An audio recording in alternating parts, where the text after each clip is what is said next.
தாவேக ஆட்சி அமைக்க பாஜகவிடம் உதவி கேட்கவில்லை என அமைச்சர் செங்கோட்டையன் தெரிவித்துள்ளார்.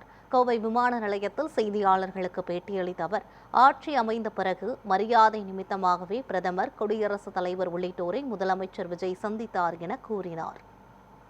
நாங்கள் ஆட்சி அமைவதற்கு நீங்கள் உதவி செய்யுங்கள் என்று என்றைக்குமே அவர் கேட்டது கிடையாது. ஆட்சி அமைந்ததற்கு பிறகு எல்லோரையும் பார்க்க வேண்டும். இங்கே இருக்கிற குடியரசுத் தலைவர், துணைத் தலைவர், பாரத பிரதமர், உள்துறை அமைச்சர், நிதி அமைச்சர் எல்லாம் காண்பது இயற்கையான ஒன்று. அவர்களை பொறுத்தவரையிலும் 100 நாட்கள் கடுமையான நடவடிக்கை எடுக்கப்படும் என்று சொன்னார்கள். எப்படிப்பட்ட உயர்மட்டத்தில் இருந்தாலும் அவரெல்லாம் தண்டனைக்கு உட்படுத்துவார்கள் என்று அவங்க சொன்னாங்க. அதுக்கப்புறம் அவங்க 5 வருஷம் ஒன்றுமே பேசல. அதுக்கப்புறம் போகத்தான் தெரியும். இதுக்கெல்லாம் இவர் இல்லை அவர் தான் தெளிவாக சொல்லிட்டாரு. நேற்றைய தினம் நாங்களும் தவறு செய்ய மாட்டோம், தவறு செய்திருக்கிற யாராக இருந்தாலும் அவர் மீது நடவடிக்கை மேற்கொள்ளப்படும் தெளிவாக சொல்லிட்டார்.